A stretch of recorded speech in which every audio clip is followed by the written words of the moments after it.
My name is Clay Clark, and today I am joined with a guy who has been very successful during his career. A guy who started with nothing and has now built up an empire of multiple businesses. He has 200-something employees. He's a successful venture capitalist. He's a successful optometrist. His name is Dr. Zoellner, and he's going to be teaching us specifically about how to find that balance of faith, family, finances, relationships, and just keeping your physical body in shape. It can be challenging when you have a lot of things going on, but he's going to teach us specifically his methodology, his strategy, and his system for maintaining a balanced life in all those areas. At Thrive15.com, we believe that knowledge without application is meaningless. So as you're watching today's episode, go ahead and take the time needed to ask yourself, what do you need to do to specifically apply these principles in your own life and business? Otherwise, today's episode may just prove out to be more meaningless than putting your iPod on shuffle and then skipping to the song that you want.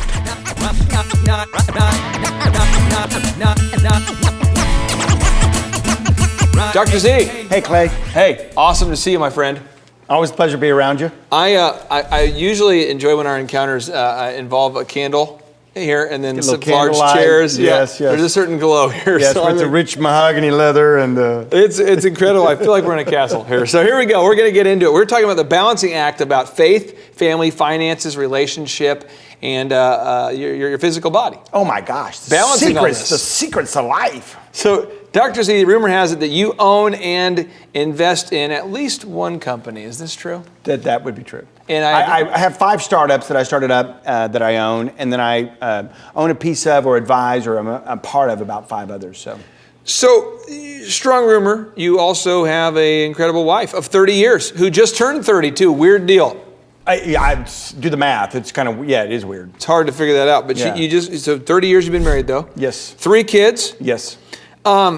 Okay, so let's be real. When you started your first business, take us back in time. You're kind of financially struggling. You're living below your means. Is there a time you ever thought you wouldn't make it?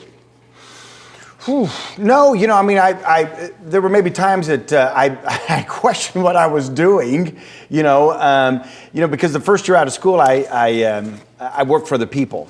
And, whenever you're really an entrepreneur in your heart, that's your make and model, that's your DNA. Working for other people can be challenging because, you're kind of going, man, I wouldn't do it this way, or I'd do it that way, or he's an idiot, or that's not good, or, as you go through it, and so you look at it and you go, what am I doing? What am I doing? Then I remember, oh yes, I'm doing this because I have no money, and this is a job, and that's how you make money. So you get a job, you live below your means. Crazy.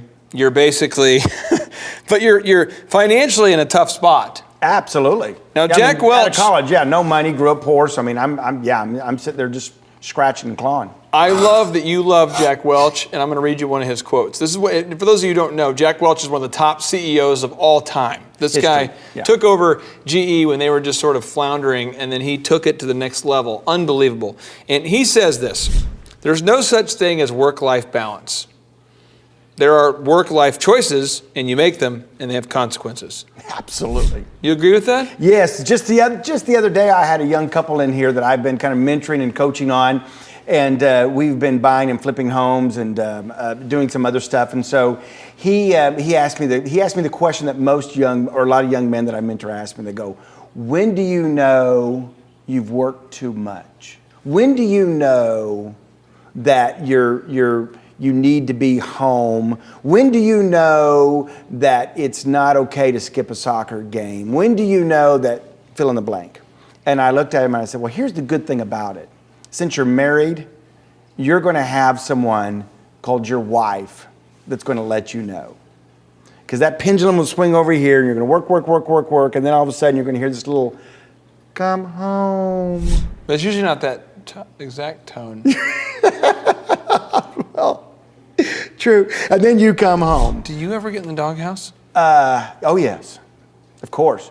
But it's the thing about it is it's that balance, and you're never down the middle. You're always skewed one way or the other. It seems like, and your family is very good about letting you know, hey, Dad, remember us. So okay, so here are some just some people watching this are from the Judeo-Christian background. Okay. Some people, let's say some guy's a Buddhist. I don't know what the different religions are. Sure. But in the Christian Bible, it says God created the earth in 6 days. Monday, Tuesday, Wednesday, Thursday, Friday, Saturday. And Sunday he's off. That was the idea. He took the day and rested. I know a lot of people that say, well, as a Christian, that's the work ethic. We work 6 days a week because they kind of buy into the sixth day principle. Sure. Other people I know from different, I know one group of people, they were actually Asian Americans. And I talked to them and they work 7 days a week. Sure. And they physically live at the business. Sure. No issue with it. That's just their cultural thing. Sure. And I know, So in your mind, what is the number? 6 days? Well, 5 days? How often were you working when you started? 7 days.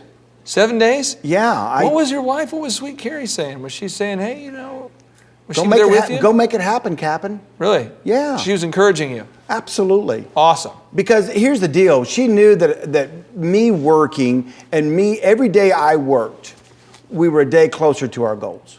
So you both had goals. Absolutely. You guys talked about them. Yes. Okay. So even though you were working hard, did you take time to take her on dates? Did you take her on dates? Yes. We try to do a date night. We have done habitually a date night, all of our life. That's awesome. That's awesome.